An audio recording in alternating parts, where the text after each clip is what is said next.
Já faz um certo tempo que eu tinha vontade de gravar assim uns vídeos, fazendo breves, aliás, brevíssimos, comentários sobre determinadas obras literárias ou obras literárias que já de há muito tempo possuem minha estima, ou obras literárias que eu acabei de ler, que eu havia, que eu recentemente lera. Mas nunca levei muito adiante essa ideia, não.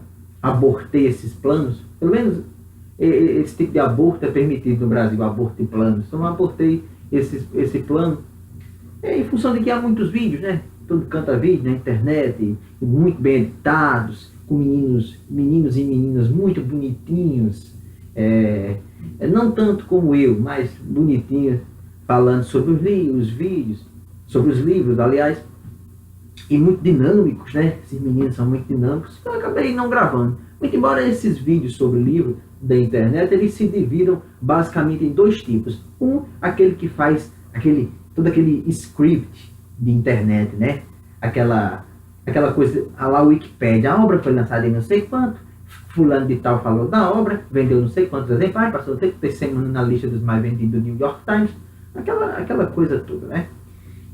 Ou então aquele outro tipo de análise literária que é muito famosa em YouTube, que é aquela análise fofinha, sabe aquela coisa virgem? Que é uma menina, tudo rosa, ou então um rapazinho, também às vezes tem uns rapazes, né? E o rapaz e a moça passou o vídeo inteiro fazendo assim no livro.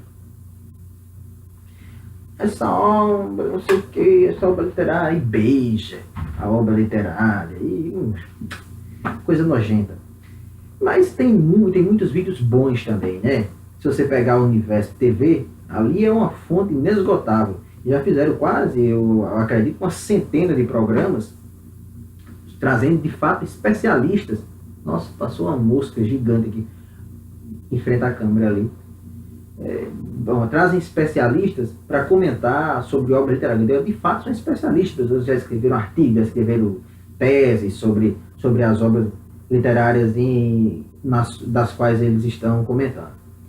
Mas eu me proponho a fazer comentários brevíssimos sobre a obra, para que talvez, uma vez que eu fale, surja uma certa curiosidade, não sei, e então se procure ler a obra. Eu comprei essa obra lá no sebo de Dona Maria, né? Cheguei de Dona Maria, eu vou levar 2 livros dessa vez, Dona Maria. Tem desconto, Dona Maria? Dona Maria tira 50 centavos do livro.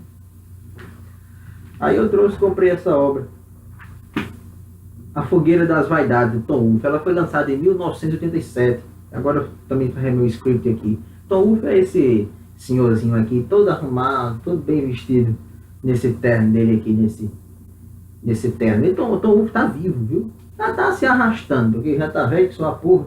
Até lançou um vídeo, aliás, um livro, agora recentemente, não sei se foi o ano passado, ou foi já esse ano, e a crítica falou muito mal, disse que ele não tem mais fôlego. Aí aquela coisa de crítica literária, né? Que ele eleva, depois derruba, quer criar aquela linha descendente, né? Quer fazer aquela montanha russa da carreira literária, que chega sempre no ocaso, enfim, mas isso é irrelevante. Essa obra, que é bem extensa, se reparar, essa obra aqui tem mais de 600 páginas, inclusive eu acho que Tom Wolfe poderia ter encurtado essa obra. Bem, quem sou eu para dizer que um autor consagrado deveria encurtar a obra? Mas eu acho que Tom Wolfe poderia ter encurtado a obra, muito embora o tamanho não prejudique a sua qualidade, porque apesar desse fato de nós termos aqui exatamente 620 e poucas páginas, divididas em 32 capítulos e um epílogo, a escrita de Tom Wolfe, o que aliás é clássico desse autor, é uma escrita bastante límpida, vamos dizer assim. Não é palavrosa, não é verborrágica, não é uma escrita carregada, é uma escrita que, aliás, dá voz aos personagens, muitas vezes que vale da linguagem de rua, da linguagem comum, da onomatopeia. É um texto jornalístico. Não é à toa que Tom Wolfe é considerado um dos papas, tomara que ele não se ofenda com o termo, mas enfim, é considerado um dos papas do New Journalism, né? O romance da não ficção, non-fictional romance, como se diz, que é aquele tipo de literatura que está ali na fronteira entre a própria literatura e o jornalismo. E um dos clássicos autores desse estilo literário, desse gênero, se a gente pode dizer assim, é o próprio Tom Wolfe e Truman Capote, que lançou talvez a obra mais conhecida desse romance da não ficção, seja exatamente A Sangue Frio, que aliás eu já li também, tenho até aqui, também foi comprar no sebo de Dona Maria, sempre por R$14, as obras da Dona Maria tudo R$14, pode ser o que for. Ela vem da Bíblia cristã e a Bíblia do satanismo, todos eles são R$14, é tudo R$14 lá em Dona Maria. Eu também já li esse livro, A Sangue Frio, uma obra fantástica, realmente atingiu-se ali a perfeição desse gênero, desse estilo, naquela obra específica. A obra conta a história de dois assassinos que mataram a família inteira ali no interior dos Estados Unidos. Mas é bem mais que isso, obviamente, essa obra. Mas só faço essa referência para dizer onde é que se encaixa Tom Wolfe, onde é que se encaixa A Fogueira das Vaidades, que conta a história. Qual é a história que A Fogueira das Vaidades conta e quais as principais implicações analíticas da história que é contada aqui. Conta basicamente o quê? A medida de um Zola, a medida de um Gustave Flaubert, a medida de um Balzac, Tom Wolfe vai fazer uma espécie de radiografia. Claro que não da sociedade francesa, da haute couture, ou mesmo daquela hipocrisia social, dos tratos, dos usos e costumes franceses. Não. Tom Wolfe vai falar da Nova York.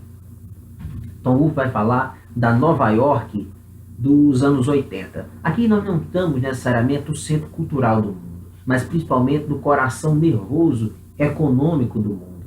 E é dessa Nova York totalmente cindida, fragmentada por determinados antagonismos econômicos e sociais, e Tom Wolfe vai falar da glória, das ilusões, dos aspectos pitorescos. Ele tem um texto muito satírico, muito irônico. Tom Wolfe tem um texto bastante irônico sobre esses personagens que animam essa cidade de Nova York, esse centro econômico do mundo. Então, há basicamente duas classes, ou melhor, dois núcleos abordados por Tom Wolfe nessa obra, que é o Brooklyn, que é ainda aquele espaço de negritude, ou também onde se concentram os latinos, enfim, do espaço dos marginalizados, do outsider, e você tem do outro lado a Wall Street, com seus acionistas, com seus senhores do universo, que é a nomenclatura que Tom Wolfe usa, e inclusive é aquela do personagem principal da obra, que é o Sherman McCoy, que se envolve no dia que vai buscar a amante dele no aeroporto, acaba errando o caminho, sai no Brooklyn, se envolve numa confusão lá, acaba que essa amante, tomando de conta do volante do carro, atropela sem querer o negro, que eles pensavam que iam assaltá-lo, mas que não iam, e esse negro acaba ficando num estado de saúde bastante complicado, e eles são levados a júri por direção perigosa, e etc. Então, o romance todinho se desencadeia nessa relação. Na relação desse sujeito, desse lobo, desse senhor do universo, de Wall Street, e esse contato que ele teve com as subclasses, com os negros, com aquela classe historicamente marginalizada. Mas ele não faz uma leitura, não é uma leitura marxista da coisa, não. Longe disso, aliás, muito pelo contrário. Tom Wolfe, como essa linguagem realista dele, jornalística, ele está disposto a investigar a hipocrisia, as empolações e os falseamentos do discurso, onde quer que eles existam. Então ele trata também um pouco daquilo que talvez nós pudéssemos chamar de esquerda punitiva, se nos baseássemos naquele famoso artigo publicado na década de 90 por Maria Lúcia Caram, que é a ideia de como os movimentos sociais, por exemplo, no caso o movimento dos negros, se valem também da mídia e se valem de uma certa demagogia a partir de determinados tipos de eventos, e a partir da mídia você tem um retorno E você abraça novamente o aparelho punitivo, penal, só que agora fundamentado em razões políticas nobres. Mas existe, de qualquer maneira, um retorno ao poder punitivo do Estado como forma de emancipação, que a gente sabe sempre que é excessivo e que pode também desaguar em determinadas incoerências. Então, o romance trata exatamente desses dois mundos que entram em contato entre si. E a mídia exerce um papel fundamental também nessa obra. É um tema bastante explorado nessa obra, além da justiça e seus dilemas, uma justiça, de certa maneira, esquizofrênica, porque se serve como ferramenta de manutenção de uma determinada ordem não isonômica, ao mesmo tempo ela sofre pelas suas próprias deficiências e, portanto, numa postura, como eu disse, esquizofrênica, em determinados momentos ela pode assumir a defesa daquelas que ela historicamente mais se negou a defender, que são os explorados. Então pode, a partir dessa tentativa de apagar uma história de injustiça, ela pode vir a cometer uma nova injustiça agora por via reversa no momento presente.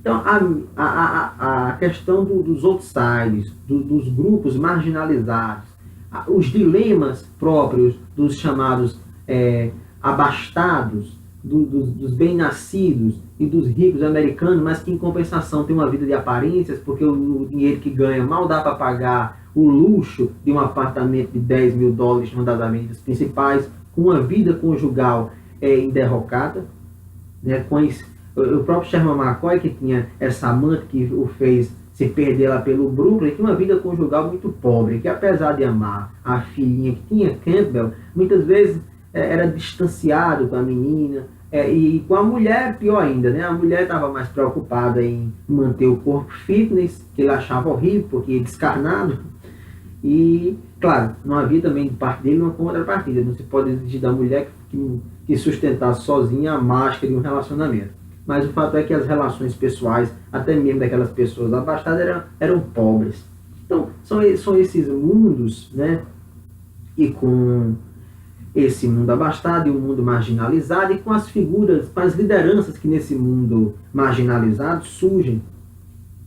Também é um personagem principal, e a maneira como a mídia faz a intermediação entre esse antagonismo racial e de classe, como é que a mídia trabalha com isso, como é que ela explora também, manipula esse tipo de relacionamento. Então, o Ufer era jornalista, então ele, melhor do que ninguém, sabia tratar e fazer esse raio-x da mídia.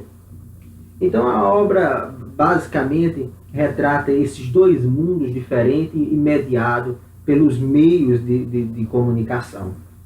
Vale a leitura, é uma obra muito engraçada, você ri em muitos momentos, momentos, porque Tom Wolfe ele é totalmente irônico e desapegado de qualquer sentimentalismo, até mesmo quando ele descreve os momentos sentimentais, permeada totalmente pela ironia.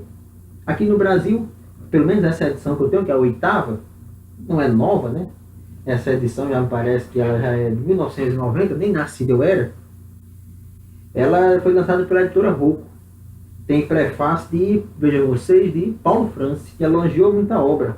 E, aliás, um ótimo prefácio de Paulo Franci, Paulo Franci todo mundo sabe quem é, né? Aquele convertido ex-comunista, convertido, reformado, e que apresentava o Manhattan Connection, lançou inúmeras obras, escreveu muito bem. Paulo Franci era uma figura bastante inteligente, apesar de polemista, né?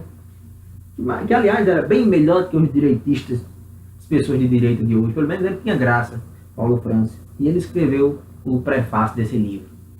E o Paulo Franci, aquele que falava, esse é o prefácio, esse eu leio. Então, o prefácio é de Paulo Franci. A obra tem 600 e poucas páginas. Então, quem tiver interesse, é claro que eu fiz uma abordagem muito desconexa, muito superficial dessa obra, mas quem tiver interesse, procure e procure ler essa obra, e tenho certeza que vai passar bons momentos de reflexão